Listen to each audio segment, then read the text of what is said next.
Pending है, और अभी अभी जो बैटरी टेस्टर जिसके लिए, हेलो निखिल जी, निखिल जी आपका माइक म्यूट कर लीजिए। हेलो निखिल जी, आपका माइक म्यूट कर लीजिए। हाँ, तो ये आपका वो बॉस के लिए है। एंड अभी अभी जिन लोगों को बैटरी टेस्टर नहीं मिला है, ऑर्डर हो चुका है बट अभी तक उन्होंने डिलीवरी डेट नहीं दे रहा है या फिर कोटेशन नहीं दे रहा है, तो आपने अगर लेवल 1 पे एस्केलेशन किए थे इतना दिन तक, तो अभी वो लेवल 2 पे एस्केलेट कीजिए। ओके। एंड जिनके जिनके पास पेंडिंग है वो भी थोड़ा शेयर कर दीजिएगा आपके रिस्पेक्टिव टिकलाइन को। यहाँ हमारे इसमें वो हमने मेल किए थे बट उधर से कोई भी रिप्लाई नहीं आया, या फिर कुछ जो भी है, या फिर आप लोग ये भी कर सकते हो, आप वो मेल पे आपके टेकलाइनर को भी सीसी में रख सकते हो, तो हम लोगों को भी पता चल जाएगा हाँ, कौन सा टेलर में क्या स्टेटस है। Okay. So and the second thing is knowledge sharing. मैं आप लोगों को एक वीडियो प्ले करता हूँ। साउंड आ रहा है क्या, पहले एक बार कंफर्म कर लीजिए। साउंड आ रहा है? Yes sir. जी सर, आ रहा है। Yes sir. Yes sir. Good yes good. Sir. Okay, तो ये मैं आपको पहले ये बता देता हूँ, पहले आप वीडियो देखिए, उसके बाद आपको क्या ऑब्जर्वेशन होता है आप बताइए, फिर मैं बताता हूँ कंसर्न क्या है क्या नहीं है।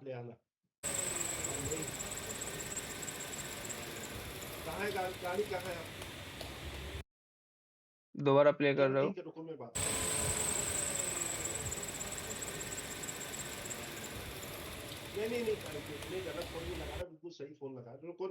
क्लियर? और एक बार प्ले करूँ? Yes sir. हेजिटेशन सी है सर इंजन में। कुछ नॉइज है सर। ओके, अभी बताइए कि इसमें आपको क्या लग रहा है कंसर्न। गाड़ी हेजिटेशन हो रहा है, तो इंजन में चलो मैं, आवाज है।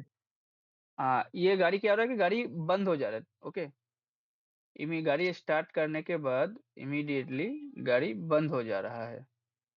ठीक है। सो एंड कोई कस्टमर के था कोई भी है इसमें। सर? हाँ, कोई कोड भी है सर?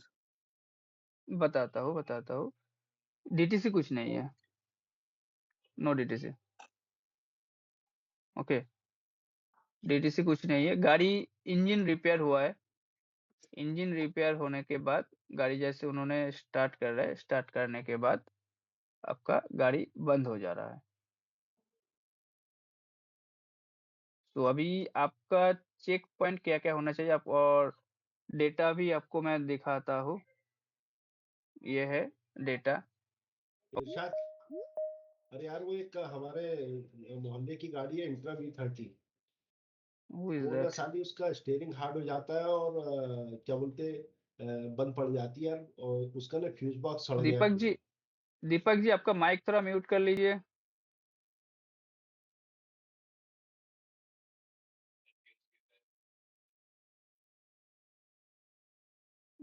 ये आपको मैं एक डेटा ओपन करके दिखा रहा हूँ। आप ये डेटा पे आपको क्या लग रहा है, और पहले डेटा से पहले तो आप ये बता दीजिए कि आपको कोई भी एक बताइए क्या क्या चेक पॉइंट होना चाहिए, और आपको क्या डाउट लग रहा है कि क्या होने के चांसेस है, या बेसिक चेक पॉइंट क्या क्या करना चाहिए इस कंडीशन पे। इनटेक देखना चाहिए सर। Intake system, yes. हाँ इंटेक ये तो सिस्टम ओके है। इंटरकूलर का पाइप लूज है या कहीं से डैमेज है, प्रॉपर बैठा नहीं, वो नहीं है। फिटिंग फिटिंग प्रॉपर है, उन्होंने जो फिटमेंट किया है फिटमेंट प्रॉपर था, यस। फिटमेंट पे कोई इशू नहीं था। अल्फा वैल्यू चेक करनी चाहिए सर। हाँ, अल्फा वैल्यू चेक करनी चाहिए।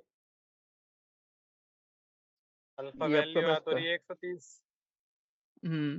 ओके, अल्फा ज्यादा वैल्यू है, 130 है। ओके, ज्यादा है। ओके अल्फा वैल्यू 130 ज्यादा है। सो ओके,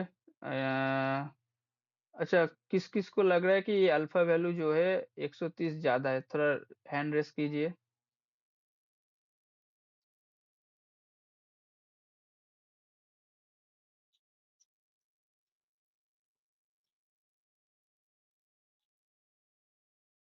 बस दो ही बंदा है जिसको लग रहा है ये ज्यादा है, बाकी सबको क्या लग रहा है? 3 ही बंदा है, बाकी सबको क्या लग रहा है ये नॉर्मल या फिर कम है?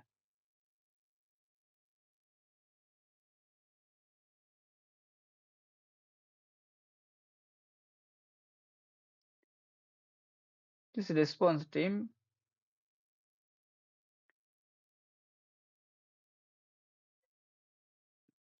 पता है आप लोगों को, पता है, फिर भी just for confirmation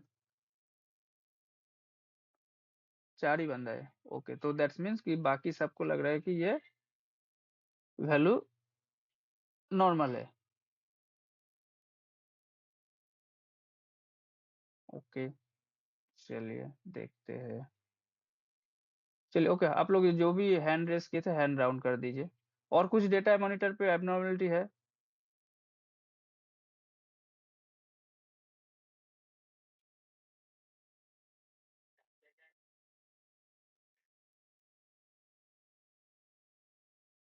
hello team, please. Turbo boost sensor की वैल्यू भी फालतू जा रही है सर।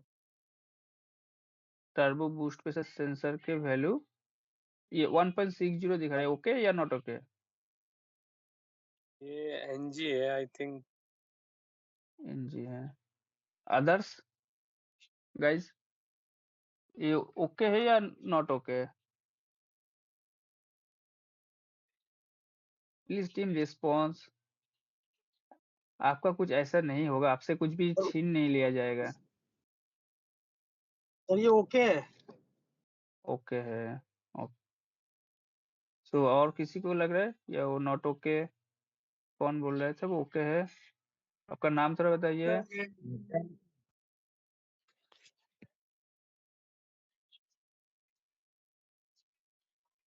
चलिए, वो भी नहीं बताएंगे। गुड। फिलहाल अल्फा सर ये वैल्यू, आइडल कंडीशन पे है ना? हेलो, ये सर आइडल हाँ, कंडीशन पे है ये ना? आरपीएम लिख इंजन रहे हैं स्पीड भाई, आपको नहीं दिख रहा है। सर, आरपीएम लिख तो सर रहे नो, ये 913। नहीं तो ऊपर होना चाहिए, ज्यादा 2.7 तक होना चाहिए शायद आइडल कंडीशन में। अच्छा, 2.7 तक होना चाहिए आपको लग रहा है, ओके। और किसी को और कुछ वैल्यू गलत है?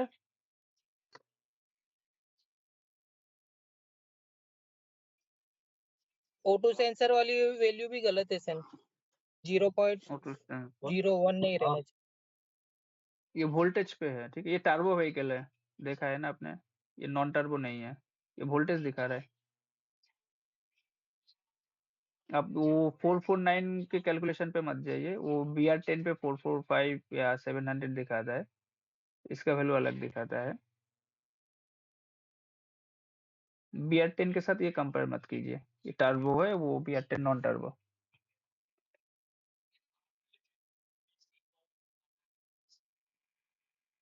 ओके, और कुछ अभी और क्या क्या चेक करना चाहिए? तो मास एयर फ्लो ओके है? दूसरा अगर सर नो सर सर, देखने नहीं से सर, ठीक है बहुत सर, ये ज्यादा जो है। वैल्यू मास एयर फ्लो ज्यादा है, ओके। अच्छा, ये अल्फा वैल्यू जो 130 है, किसी ने बोला है ज्यादा है, अब बाकी किसी ने बोला है कि ओके है। इसका रेंज कितना है बता सकते हो? अल्फा वैल्यू कितना होना चाहिए?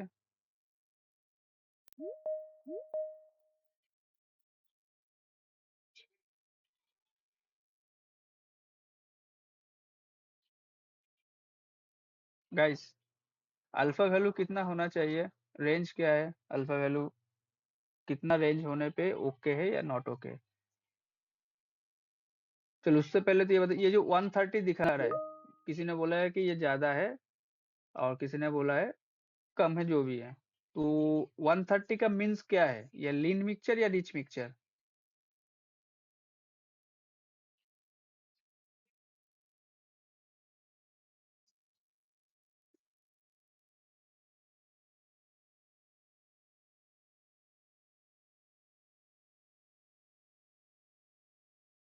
रिच मिक्सचर है।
सॉरी। Hello guys. सर हाँ, Yes, स्क्रीन sir. विजिबल है ना? एक्चुअली सॉरी फॉर वो कॉल आया था, वो डिस्कनेक्ट हो गया था। ओके, स्क्रीन विजिबल है ना? Yes, sir. Yes sir okay. तो अभी जो 130 दिखा रहा है, तो ये लीन मिक्सचर है या रिच मिक्सचर है?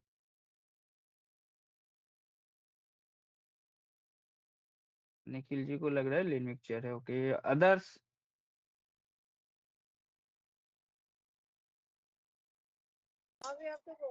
रिच मिक्सचर है sir. Rich mixture Gufran ji. Okay, next any others? अच्छा, आप एक काम करें, ऐसे मुंह में बताने की जरूरत नहीं, आप जस्ट हैंड रेस, अभी जिन जिन को लग रहा है ये लीन मिक्सचर है, आप सिर्फ अपना हैंड रेस कर दीजिए। जिन जिन को लग रहा है कि ये लीन मिक्सचर है, हैंड रेस कर दीजिए प्लीज, जल्दी कीजिए। ओके, टुकुंदस लीन मिक्सचर, जीतमल जी lean mixture, Bhavesh ji, Nikhil ji, okay, नील, ओके, सौमित्र, हैंड रेस कर दीजिए, जिसको जो हैंड रेस कर दीजिए बस, मैं काउंट कर लूंगा कितना बंदा को लीन मिक्सचर लग रहा है और किसको और रिच मिक्सचर लग रहा है, मैं काउंट। जो हैंड रेस नहीं करेगा मैं पकड़ लूंगा कि उनको रिच मिक्सचर लग रहा है। ओके, जिसको लीन मिक्सचर लग रहा है आप अपना हैंड रेस कर दीजिए बस।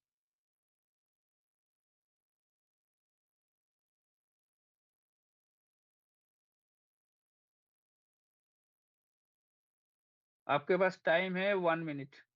चलो अभी ये 33 है, मैं 34 पे काउंट कर लूंगा, आपको बताने की जरूरत नहीं, मैं पूछूंगा नहीं। सॉरी, 34 है, 30 सेकंड और टाइम देता हूँ। 33 बोलते बोलते ही 34 हो गया। ओके चलो, हाँ 34 है, 35 में मैं कलेक्ट कैलकुलेट कर लूंगा, जिन जिन्होंने रेस किया है हैंड उनको ये लीन मिक्सचर लग रहा है, अब बाकी जिन्होंने हैंड रेस नहीं करेगा उसका रिच मिक्सचर में पकड़ लूंगा। चलो,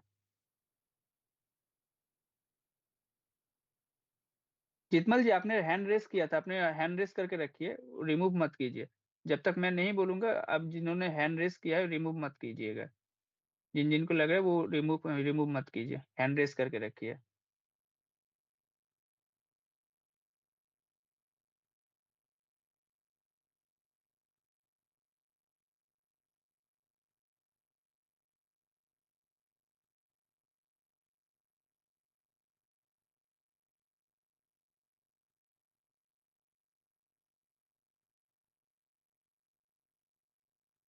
ओनली 6 पीपल है जिनको लग रहा है कि ये लीन मिक्सचर है, बाकी सबको लग रहा है रिच मिक्सचर।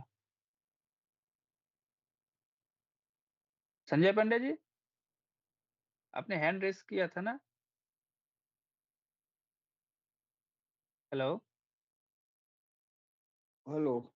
मैं हाँ अल्फा वैल्यू के लिए बोला था ना। हाँ हाँ, मैं ये अल्फा अरे वैल्यू के मैं ये पूछ रहा था, ये लीन मिक्सचर है या रिच मिक्सचर है? रीच होगा अगर ना सर, आपको, हाई है क्योंकि फ्यूल ज्यादा जा रहा है। अच्छा अच्छा, ना मैंने आपको हैंड रेस करते हुए देखा तो इसलिए। ओके हाँ ठीक है हाँ, ठीक है, वो हाई मतलब जा रहा आपका है ना, रिच मिक्स, वो 100 के अंदर रहना चाहिए आपका ठीक अल्फा ठीक है, वैल्यू। ठीक।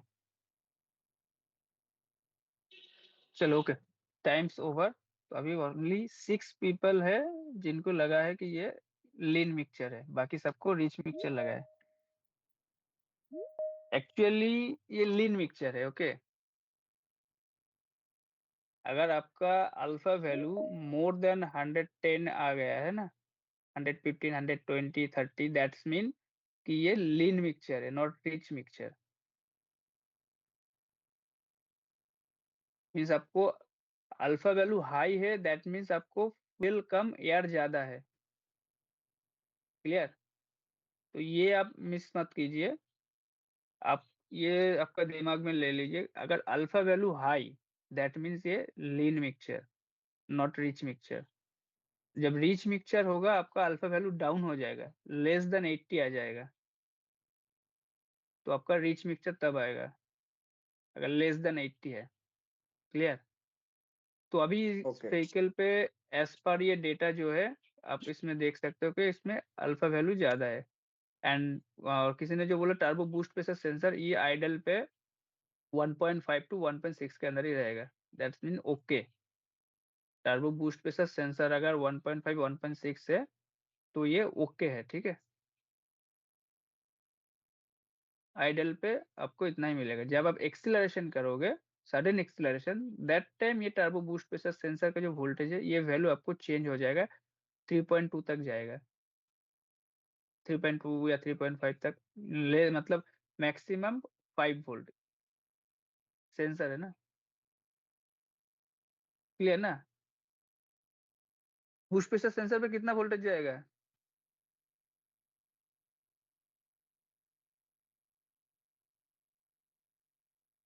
हेलो, तो आप लोग लोड सेंसर में तो 5 वोल्ट की सप्लाई आता राइट, 5 वोल्ट। आप लोग वो रेफरेंस वैल्यू चेक करते हो ईएसएम पे? कोई भी अगर आप देखते हो, जस्ट मिनट, मैग्नाइट, कभी भी आप लोगों ने वो ईएसएम पे रेफरेंस वैल्यू चेक करते हो? वो Yes, चेक sir. करते हैं सर, करते हैं रेफरेंस सर। वैल्यू पे क्या क्या क्या मिलता है उसमें? कितने वोल्टेज आते हैं या कितनी वैल्यू आती है वो सब मिलती है सर। तो आपको वो रेफरेंस वैल्यू उधर ही मिल जाएगा। अगर आपको कुछ भी डाउट है कितना होना चाहिए, आप वो रेफरेंस वैल्यू पे जाके देख सकते हो। तो आपको वो, अगर आपको, क्योंकि देखो ऑल टाइम आपके माइंड पे नहीं रह सकता है, आपको एक्यूरेट चेक करने के लिए alpha value, sorry not for alpha, all the reference value आपको ये सब रेफर करना चाहिए, आपको इधर मिल जाएगा।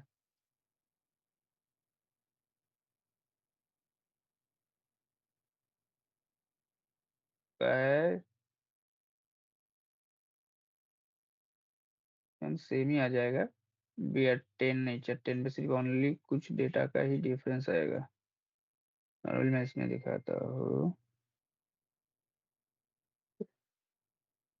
इधर आपको मिल जाएगा कितना वैल्यू कौन सा पोजीशन पे आना चाहिए। ओके, इग्निशन एडवांस कितना होना चाहिए, थ्रोटल, ऑल्टरनेटर आइडल स्पीड पे कितना लोड रहना चाहिए, कितना परसेंटेज, ठीक है। तो आपको इधर पे सब कुछ मिल जाएगा, कौन सा पोजीशन पे नॉर्मली सेंसर का इंजन रिलेटेड मैक्सिमम आपको इधर वैल्यू मिल जाएगा। अपस्ट्रीम का वैल्यू, थ्रोटल का वैल्यू, ठीक है, full release condition, repress condition, ये वैल्यू से आप कंफर्म कर सकते हो कि एक्सीलरेटर पेडल काम कर रहा है क्या नहीं। अगर रिलीज कंडीशन पे इतना वोल्टेज नहीं आ रहा है, इससे ज्यादा आ रहा है, तो दैट्स मींस कि एक्सीलरेटर पेडल सेंसर पे प्रॉब्लम है। आप लोग डायरेक्टली देखते हो कि दूसरे गाड़ी से स्वैप कर लेते हो, तो आप अगर डेटा चेक करोगे तो आपको डेटा पे भी मिल जाएगा, वो स्वैप करने की भी जरूरत नहीं होगा। ओके, तो अभी आपको ये मिल गया, ये लीन मिक्सचर हो रहा है, राइट, क्लियर। Clear sir. तो अभी आप, यस, तो अभी आपको क्या क्या चेक करना चाहिए लीन मिक्सचर के लिए?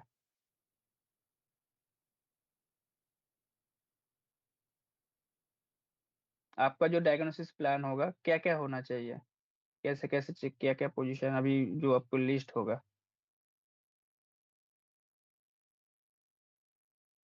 आपने डेटा मॉनिटर चेक किया, डेटा मॉनिटर पे आपको अल्फा वैल्यू ज्यादा मिला है, और कुछ ज्यादा है इधर?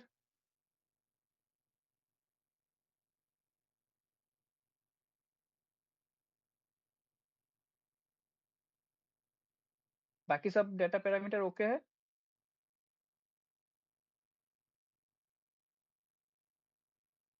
या और कुछ भी डेटा पैरामीटर चेक करना चाहिए?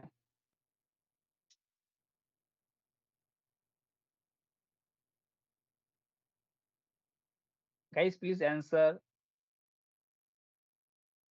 अगर आपको लगता है कि हाँ इससे अलावा भी और भी कुछ डेटा पैरामीटर चेक होना चाहिए, तो आप बता सकते हो कि ये मैंने जो सिलेक्ट किया है इसमें, इससे भी और भी कुछ ज्यादा आपको डेटा चाहिए देखने के लिए, आप बता सकते हो। ये वो डेटा वैल्यू भी चेक होना चाहिए।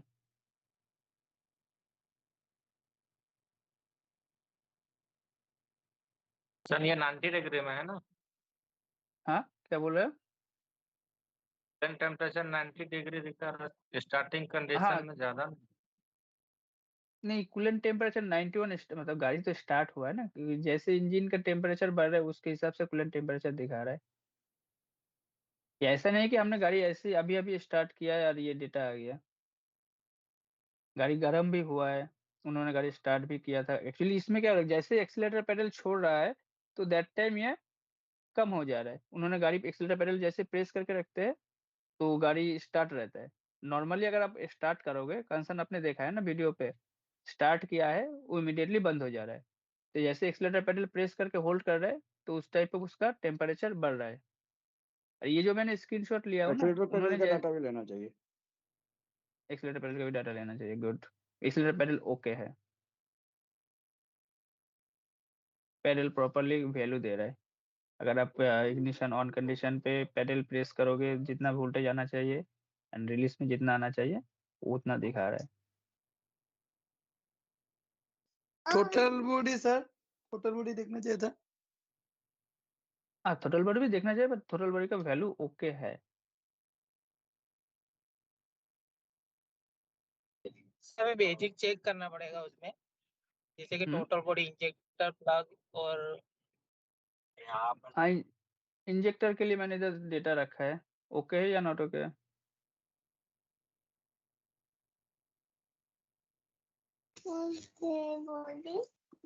सर इंजन जो सर इंजेक्शन का पार्ट ओवरहाउलिंग किया होता वो इंजन ओवरहाइडिंग हुआ है क्या सर? ये तो सारा चेंज हुआ। नहीं, इंजन रिपेयर हुआ है। सर इंजेक्शन पल्स हाँ बोलिए। इंजेक्शन का पल्स जो रेट है वो तो आपका थोड़ा बहुत कम लग रहा है। आप एक्सीलरेशन पे तो 4.5 के आसपास जाना चाहिए। इंजेक्टर पल्स आपको 4.5 तक जाना चाहिए आइडल पे। 3.5 से 4.5 तक जाना चाहिए। ए, और कुछ?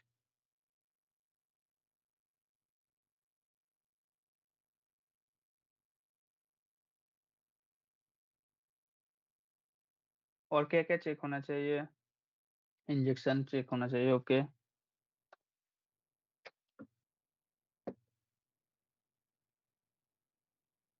चलिए अभी आप एक बार ये ओके डेटा देखिए, ये ओके डेटा। अब बोलिए क्या क्या चेक होना चाहिए।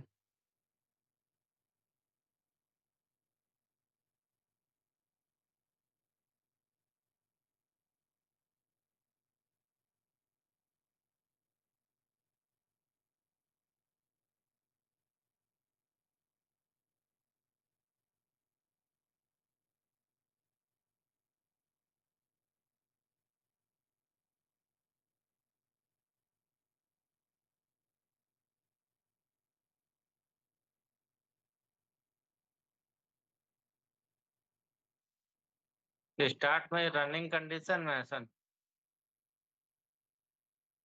ये व्हीकल आइडल स्पीड पे है।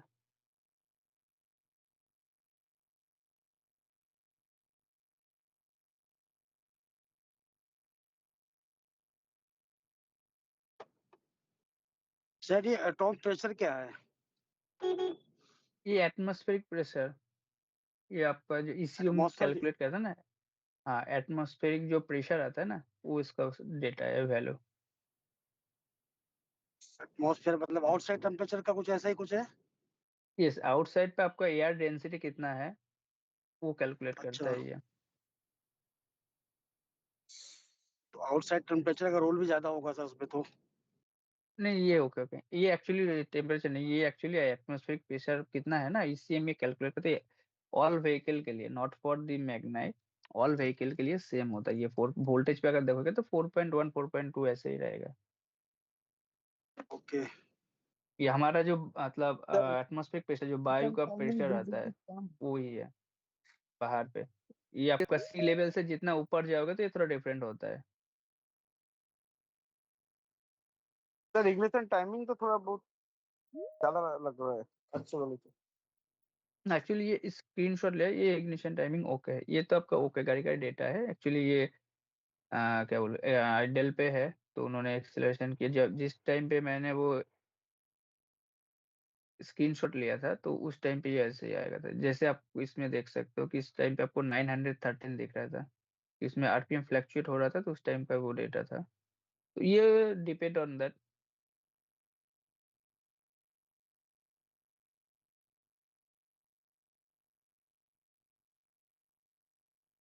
इसमें इंजन स्पीड कम दिखा रहा है सर। इंजन स्पीड कम दिखा रहा है। कितना होना चाहिए आइडल पे? अंदर पे वही 900 कुछ होना चाहिए सर। आइडल स्पीड पे 1000 900। हेलो। हाँ सर आइडल स्पीड 900 होना चाहिए या 850 है? 1000 से 900 होना चाहिए। 1000 से 900 होना चाहिए। कौन सा गाड़ी में चेक किया था आपने? नॉर्मली देखते हैं तो उसमें तो देख। आप इनिशियल स्टार्ट करोगे तो वो रहेगा, जैसे वो वर्किंग टेम्परेचर पे आ जाएगा ना, वो आपका नॉर्मल 800 850 तक आएगा।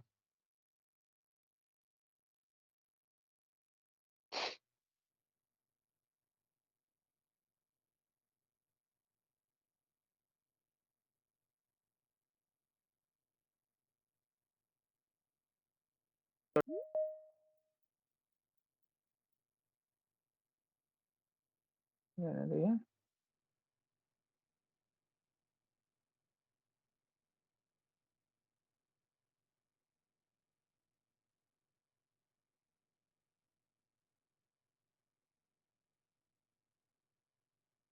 कौन सा?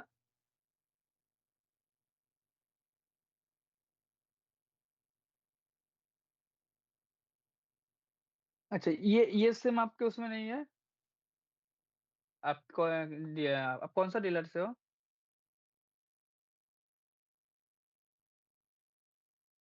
ये निशान आपका नॉर्थ में है क्या, बरेली? ये रिस्पांस बहुत अच्छा तक अच्छा, बहुत अगर तक आपके रहती है। पास ये सिम नहीं है तो एक बार आप सुशील सन से कांटेक्ट कर लीजिएगा। ठीक है। ये सिम आपको, आई थिंक आपके पास कोई भी मॉडल का ये सिम नहीं है?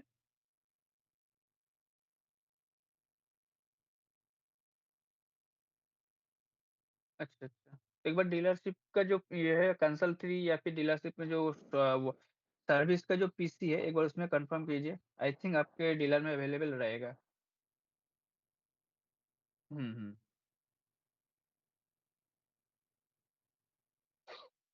ठीक। तो दैट ओके, चलो क्लियर।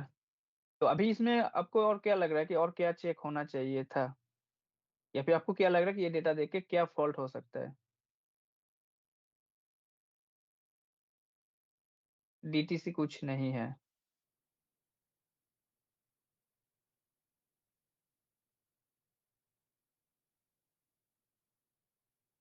डिफरेंस क्या लग रहा है आपको ये डेटा, दोनों डेटा में? 5 एयर किलो सर। हाँ, बोलिए।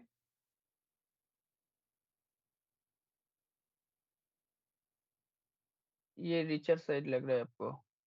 ये ओके गाड़ी का डेटा है। आप इसमें आपको अल्फा वैल्यू कितना होना चाहिए नॉर्मली? 90 टू 100 या 105 के अंदर। अभी अल्फा वैल्यू इस पे करेक्ट हो गया है। पहले क्या था? Lean mixture 130, that mean lean mixture. Lean mixture means percentage of air is higher than fuel. Okay.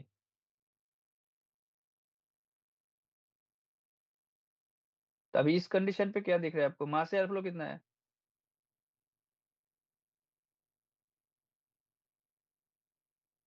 1.69 ग्राम पर सेकेंड, और इसमें 2.44 ज्यादा दिख रहा है। फ्यूल इंजेक्शन इंजेक्शन की वैल्यू भी 2.8। गलत दिख रही है सर। कितना है? सेम थिंग चीज करनी चाहिए।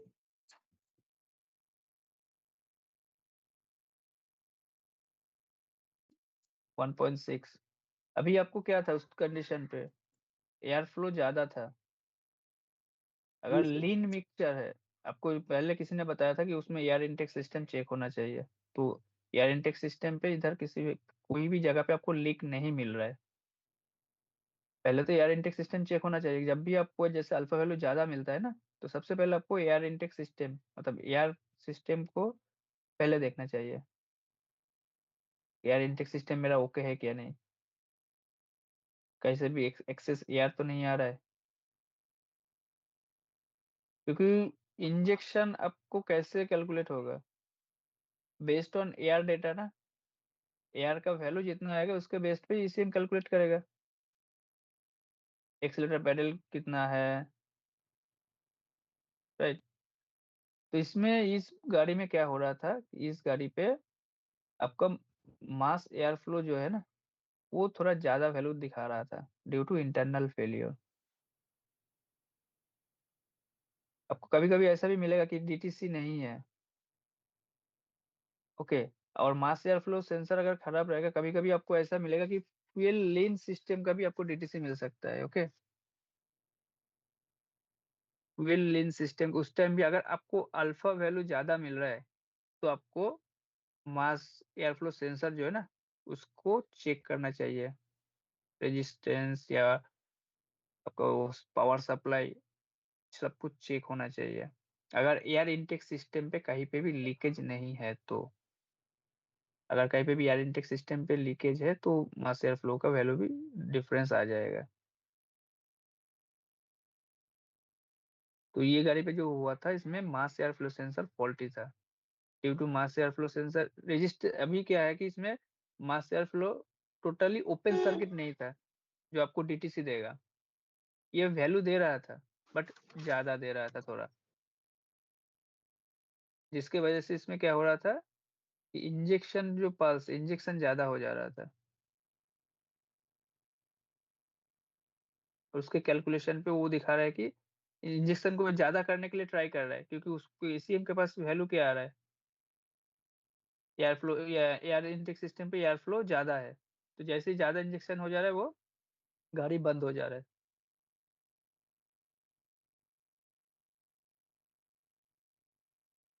एयर फ्लो कैलकुलेशन प्रॉपर नहीं हो रहा है,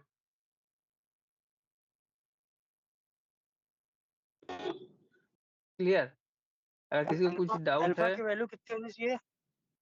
अल्फा वैल्यू क्लियर आपको सर। 90 से 105 तक ओके। 105 तक वो होगा तो ओके होगा। ओके है, नॉर्मली आपको ये नहीं मिलेगा, 100 तक ही मिलेगा, वो वेरी होगा 100, 103, 105, अगर इससे सर 102, 95, अगर ये वेरी 105 होते सर हैं। ओवर 105 से हाँ, ऊपर जा रहा है तो वहाँ पर लीन होगा, रिच होगा। जितना हायर जाएगा वो लीन होता जाएगा। लीन मिक्सचर मीन्स लीन आपको होता जाएगा, एयर ज्यादा फ्यूल कम। फ्यूल कम। और हाँ, और जितना आपको नीचे साइड आएगा बिलो 90, तो उसमें आपको रिच मिक्सचर मतलब फ्यूल ज्यादा एयर कम। हम्म, तो ये बेसिक थोड़ा आपको आपके दिमाग में बैठाना चाहिए। और अगर आपको कुछ डाउट लग रहा है तो आप ईएसएम भी रेफर कर सकते हो। कभी कभी ईएसएम में सब कुछ नहीं रहेगा, जितना भी डेटा है आप उसमें से आपको बेसिक हो जाएगा काम। ईएसएम वैल्यू पे नॉर्मल जितना भी वैल्यू है ना ईएसएम का सेंसर का, वो आ जाएगा उसमें, ठीक है। तो अभी क्योंकि अल्फा वैल्यू प्रॉपर नहीं था, जिसके वजह से आपको O2 सेंसर का भी वैल्यू प्रॉपर नहीं आ रहा था।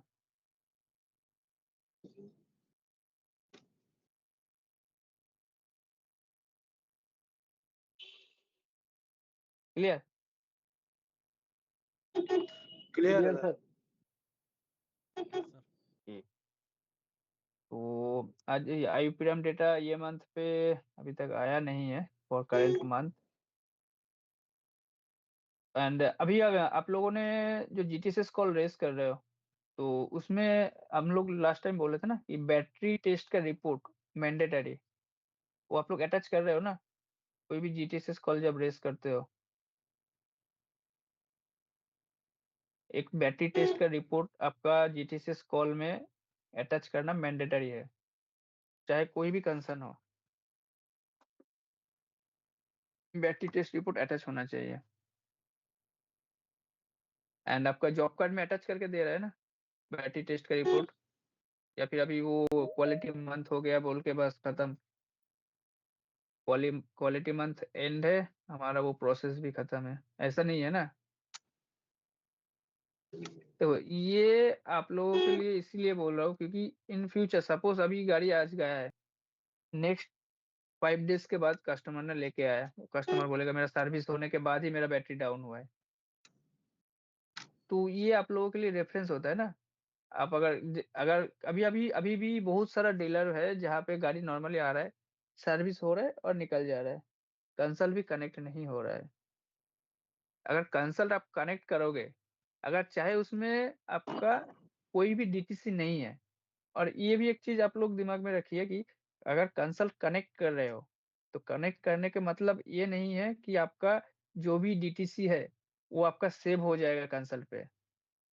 अगर आप लोग कंसल 3 से डीटीसी इरेज करोगे, या फिर उधर जो सेव बटन है, वो सेव बटन के जब तक आप क्लिक नहीं करोगे, आपका कोई भी डेटा सेव ऑटोमेटिक नहीं होगा।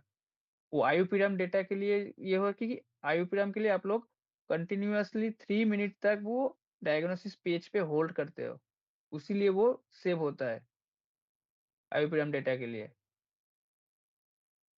अगर आईयूपीडीएम डेटा के लिए जो है वो आपको आईयूपीडीएम पे ही मिलेगा, बट उसका कोई रिकॉर्ड आपको कंसल 3 का रिकॉर्ड डेटा पे जाके चेक करोगे तो वो नहीं मिलेगा आपको। आईयूपीडीएम के लिए प्रोसेस ही अलग है। आप कंसल 3 कनेक्ट करोगे तो सर्वर में तो आपको सेव हो जाएगा, जो सर्वर है उसमें आपका सेव हो जाएगा कंसल 3 का जो भी डेटा है, पर आपका रिकॉर्ड डेटा पे नहीं रहेगा। तो ये आप लोगों के लिए भी अच्छा है, हमारे लिए भी है। अगर कोई भी गाड़ी कनेक्ट हो रहा है, मान लो आज गाड़ी छोड़ रहा है, फिर 2 दिन बाद गाड़ी आया कोई रिपीट कंसर्न ना हो, कोई दूसरा कंसर्न के लिए, बट कस्टमर तो ये बताएगा कि आपका हाँ मैंने सर्विस में दिया, उसके बाद ही मेरा गाड़ी खराब हो गया। तो उस टाइम आप लोग ये एविडेंस दिखा सकते हो ना, सर आप जब आपका गाड़ी जब आया था आपके गाड़ी में ये फॉल्ट था, या फिर ये नहीं था, अभी जो आया है ये सर डिफरेंट फॉल्ट है।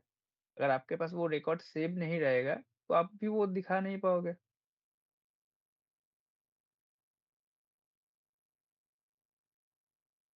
तो जब भी आप कंसल 3 कनेक्ट कर रहे हो, अगर कोई भी डेटा अवेलेबल नहीं है, मीन्स सॉरी कोई भी अगर डीटीसी भी नहीं है, तो आप उसको एक बार सेव कीजिए। कंसल 3 में ना एक बार सेव बटन जो है ना उसको में क्लिक कर दीजिए। ये डाटा आपका ऑलरेडी ऑटोमेटिकली आपको 3 मंथ या 4 मंथ में ऑटोमेटिक इरेज हो जाएगा। वो आपका हमारा जो निशान का जो सर्वर है वो सर्वर में सेव हो जाएगा।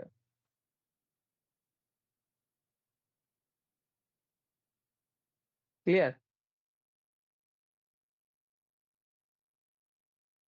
ये प्रोसेस कीजिए।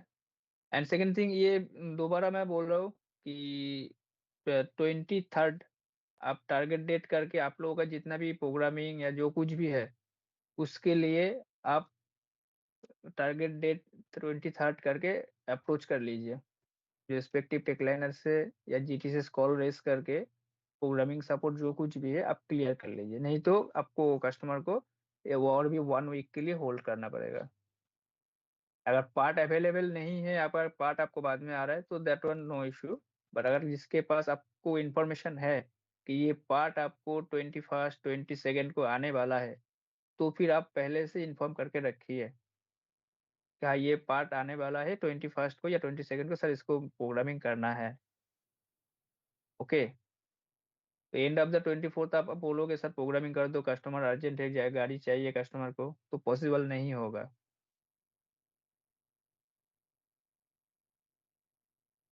क्लियर?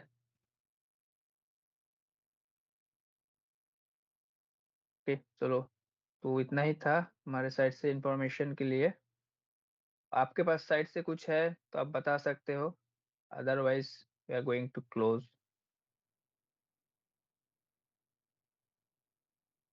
सर जी मैं ये पूछना चाह रहा था, जैसे सर हमारी आईपीआर का एयरबैग घंटा गाड़ी गाड़ी 1 बाय 1। हाँ मोहित जी बोलिए। हाँ सर, मैं ये पूछना चाह रहा था, जैसे हमारे जो एयरबैग खुलते हैं सर, तो वो कितने फोर्स पे खुलते हैं सर?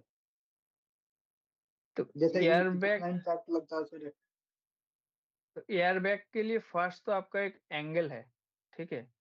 वो सेंसर आप देखोगे तो एक एंगल है 45 डिग्री से 60 ऐसा कुछ है। उस एंगल के अंदर व्हीकल का जो फ्रंट साइड से जो एंगल सेंसर जहाँ पे दिया हुआ है, वो एंगल के अंदर अगर एक्सीडेंट होता है एंड व्हीकल स्पीड, वो व्हीकल स्पीड के ऊपर डिपेंड करता है। उसके बाद उसमें 20 किलोमीटर पर आवर स्पीड के ऊपर अगर हिट करते हैं, अगर जो व्हीकल हिट करेगा, एंगल है अगर अंडर 60 डिग्री एंगल के अंदर अगर वो इम्पैक्ट होता है तो एयरबैग ओपन होगा। एंड सेकेंड थिंग ये है कि अभी जैसे गाड़ी आपका चल रहा है, ओके, तो रनिंग कर अभी कुछ बहुत सारा केसेस आ रहा है कि रनिंग कंडीशन पे एयरबैग डिप्लॉय हो रहा है, ठीक है। तो इसमें क्या है कि एयरबैग डिप्लॉय होने के लिए आपका जो व्हीकल के अंदर जो जी सेंसर है ना, वो जी जी सर। सेंसर कैल ये वो जी सेंसर कैलकुलेट करता है व्हीकल मोशन। तो अगर आपका व्हीकल नॉर्मली जा रहा है, ड्राइव हो रहा है, ठीक है, तो और आपका अगर व्हीकल रोड पे पथ होल भी होता है, तो पथ होल जो है, पथ होल अभी मान लीजिए छोटा सा पथ होल है, उसमें अगर व्हीकल क्रॉस करता है तो कोई इशू नहीं, जितना ज्यादा मोशन आपको इफेक्ट नहीं करेगा। बट अगर वो पथ होल अगर ज्यादा बड़ा हो गया है, ठीक है, तो उसमें क्या होगा, जब वो गड्ढा पे गिरेगा और व्हीकल स्पीड मान लीजिए मोर देन 30-40 है, जी तो उसमें क्या हाँ हाई थोड़ा स्पीड ज्यादा है, और जैसे उसका मोशन चेंज होगा ना, तो एक्चुअली एयरबैग कंट्रोल यूनिट के अंदर जी सेंसर है जो मोशन डिटेक्ट करता है, व्हीकल मोशन, क्या वो एक्यूरेटली इवेंचुअली जा रहा है या फिर उसका मोशन थोड़ा ज्यादा ही टिल्ट हुआ है। जैसे आपको ज्यादा ही टिल्ट हो जाएगा ना, जैसे ज्यादा बड़ा गड्ढा पे गिरेगा, थोड़ा सा पथहोल ज्यादा बड़ा है, तो जैसे ही वो पथहोल पे गिरेगा वो जी सेंसर डिटेक्ट करेगा कि vehicle going to be roll over, तो वो जी सेंसर वो कैलकुलेशन करता है। तो इससे ज्यादा डिटेल्स जो है कितना एंगल पे है, उसके लिए R&D से कनेक्ट करना पड़ेगा। हमारे पास उतना ज्यादा इंफॉर्मेशन नहीं है वो कितना एंगल पे जाके वो खुलेगा, मतलब टिल्ट होने के बाद सेंसर का जो कैलकुलेशन है, उसका इंफॉर्मेशन हमारे पास नहीं है। मैं आपको ये बता सकता हूँ कि वो जी सेंसर जो है वो मोशन को डिटेक्ट करता है, अगर ज्यादा डिफरेंस हो जाएगा, कि उसका एक लिमिट दिया हुआ है बट वो लिमिट मेरे को पता नहीं है। बट वो जी सेंसर का जो लिमिट है, जैसे वो ज्यादा बड़ा पथहोल पे जाएगा या फिर व्हीकल मोशन चेंज हो जाएगा, तो फिर वो एयरबैग को ओपन करेगा सेफ्टी पर्पस। अभी वो रनिंग कंडीशन पे वैसे वही हो रहा है। जी और आपका फ्रंट साइड का जो एंगल है वो आई थिंक आपको वो इसमें आपका ओनर मैनुअल में भी मिल जाएगा, कितना एंगल पे है, या फिर आपका साइड इसमें ESM में भी मिल जाएगा कितना एंगल पे आपको वो इम्पैक्ट होगा, नहीं, तो ये वो सब में सर कहाँ आपको मिलेगा? वो कभी देखा नहीं सर। ESM पे एयरबैग में जाके सर्च करना, एयरबैग करके SRS सिस्टम मोहित डिप्लॉयमेंट। जी सर। मोहित ओनर्स मैनुअल पढ़ो। जी सर। ओनर्स मैनुअल में क्लियर डिटेल्स दिया है, सेम डिटेल्स आपका ESM में भी है। मिल नहीं रहा मतलब आप ठीक से ढूंढ नहीं रहे हो,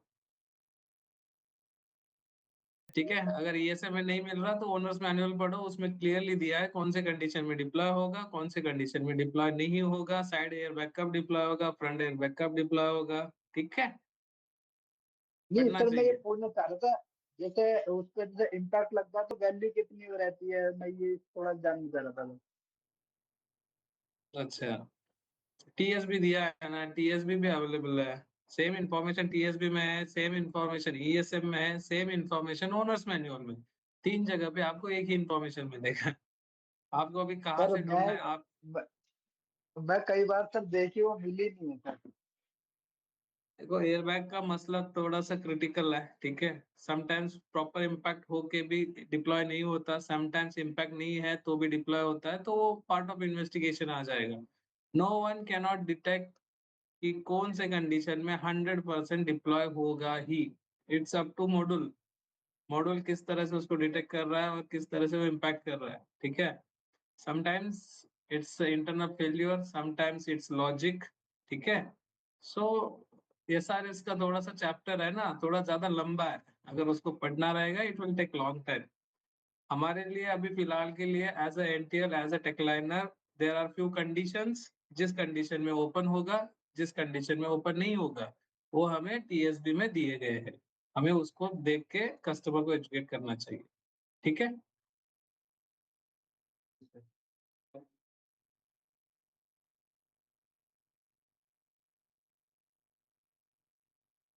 Yes, thank you Tejasan for valuable input. Thank you, sir. Okay, so guys, anything else?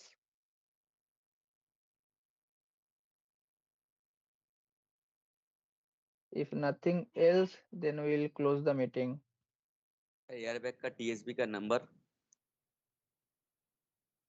Airbag TSB number मैं आपको व्हाट्सएप कर दूंगा. 2024 उसके बाद समथिंग कुछ है तो याद नहीं है, मैं आपको व्हाट्सएप कर दूंगा या फिर शेयर कर दूंगा.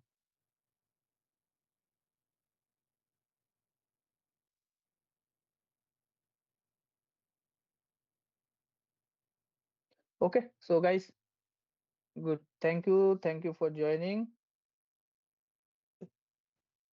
Good to close. Thank you, sir. Okay. Thank you, sir. Thank you. Bye bye. Thank you, sir. Thank you, sir. And Thank you, sir. Thank you, sir.